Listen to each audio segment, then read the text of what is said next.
Au conseil général, en apprentissage, sur la cuisine. Ouais, okay. Sur un agent polyvalent de restauration. D'accord. Donc là, c'est fini l'idée du commerce. Ouais, mais oui, parce qu'il y a pas de place. Enfin, c'est comme la coiffure. Il y a plus. C'est des réseaux qui sont un peu. Il y en a eu trop d'un coup en fait, et ils n'arrivent pas à recaser. Particulièrement en apprentissage en fait, c'est ça? Oui. Okay. Oui. Trouver un apprentissage c'est compliqué. Franchement,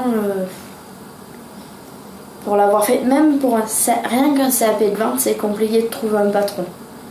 Moi qui en plus de ça, alors quand je suis entrée en apprentissage, j'avais 16 ans déjà. Et alors finir de passer et réussir à trouver un bac pro quand on est majeur, c'est déjà un bac pro rien que quand on est majeur, c'est la misère. Mais un CAP, c'est pas possible. Mais vous êtes trop vieux, mais il faut trop vous payer. Enfin, on débourse plus que pour un apprenti qui a 15 ans et qui rentre en apprentissage, donc du coup ça a été compliqué. Tu peux décrire un peu ton travail dans le collège?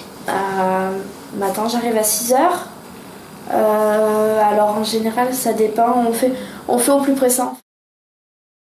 On fait toutes les préparations qu'on a à faire pour la matinée, et si jamais on a le temps, on a toutes les préparations, on anticipe pour le lendemain en fait, qu'on en ait moins à faire la journée, puisqu'à 6h on attaque d'entrée, on n'a pas le temps de chercher à savoir qui fait quoi, ou c'est devenu inné. Moi le matin j'arrive, je sais que j'ai mes légumes, en général tous les matins c'est carottes, oignons, donc tous les matins j'arrive, je prends mon sac de carottes, mon sac d'oignons et puis on avance quoi. C'est devenu mécaniquement, c'est...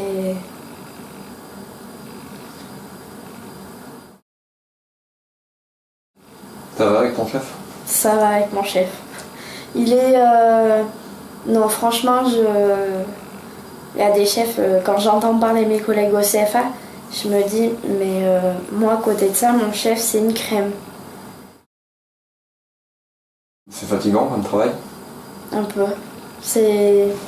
Au début, oui, franchement, les 6 premiers mois où j'ai attaqué, je faisais la sieste tous les jours. Le soir 8h, je faisais la sieste l'après-midi. Le soir 8h, j'étais couchée. Parce que le matin, ça paraît pas, mais quand il faut se lever... C'est vrai qu'on a des horaires complètement décalés par rapport à ceux qui bossent dans un bureau. Moi, j'ai ma meilleure amie qui est coiffeuse. On a des horaires complètement décalés toutes les deux. Et c'est vrai que... Il y a des fois, elle me dit, mais t'es déjà fatiguée? Ben oui, je suis déjà fatiguée. Parce que le matin, on se lève.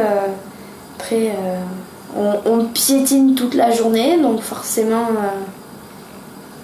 Et après, arrive le midi où là, il faut speeder. Ils sont 550 à passer et faut pas chômer. On attaque... on a une demi-heure pour manger, donc de 11h à 11h30. À 11h30, commencent à arriver les premiers jusqu'à moins le quart. Et après, de midi jusqu'à 1h moins le quart, ça arrête pas non-stop et... Ça défile. Et puis, ils sont pas forcément tout calmes. Du coup, après, tu rentres, tu viens ici, tu fais la sieste. Je rentre, je fais pas tout le temps la sieste. C'est vraiment quand je sens. Il y a des fois, je m'assois et je vais être en train de regarder un film et je vais pas sentir et je vais m'endormir jusqu'à 5h et je vais rouvrir les yeux, je fais il est déjà 5h. Et t'as raté le film. Voilà, c'est ça. Mais tant pis pour le film, hein, pour le coup.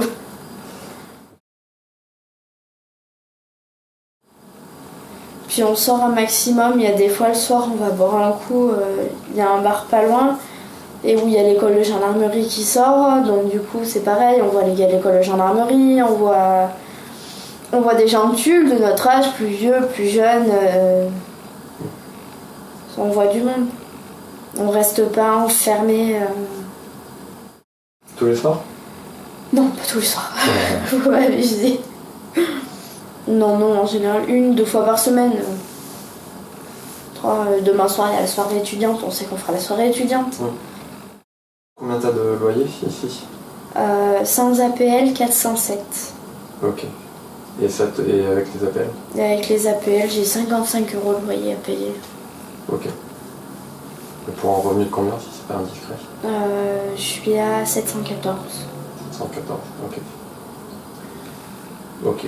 Et ça va pour vivre? Ça va, quand... il y a des fois ça va, il y a des fois c'est plus dur. Mais parce qu'à côté de ça, c'est vrai qu'il y en a qui sont encore chez papa-maman, donc qui ont leur paye. Nous, alors quand on a de la voiture, quand on a les courses à faire... T'avais une volonté particulière d'être autonome financièrement? Oui, je voulais pas vivre au crochet de maman, papa, je voulais pas avoir toujours leur demander, toujours... Depuis longtemps? Pas 5 ans. Ouais, depuis que ça fait... ça va faire 5 ans maintenant. Aujourd'hui, t'as quel âge? Je vais en avoir 21. 21. Donc ça fait plus ou moins depuis que t'as 16 ans Ouais. que t'es plutôt indépendante. 15-16 ans, ouais, j'ai commencé à être indépendante financièrement.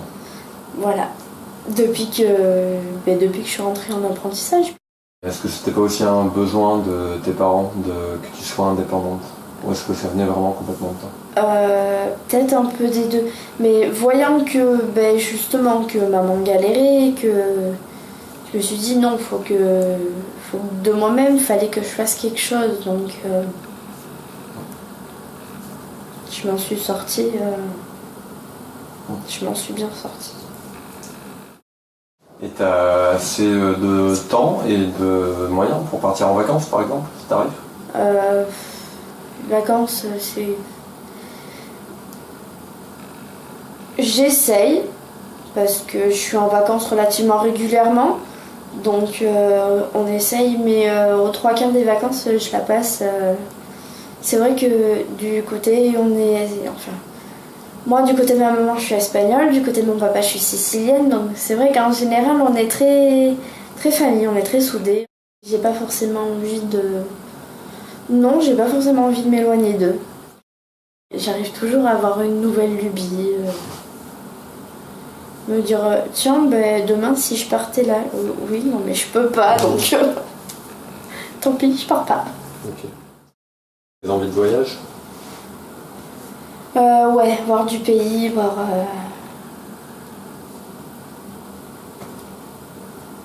Et pourquoi ce serait complètement irréaliste d'aller voir du pays? Les moyens déjà, c'est un peu compliqué, mais après... Et peut-être qu'après, oui, après je bougerai, ça m'empêchera pas de... Voilà, après, on verra par la suite, mais pour le moment, tant que je trouve quelque chose par là, moi... Ok, ça te convient par ici? Je reste, voilà. Est-ce que tu aurais des rêves utopiques? Non, pas forcément. Non, je suis pas... Il m'arrive de rêver, hein. Non. Mais je me dis que ce n'est qu'un rêve.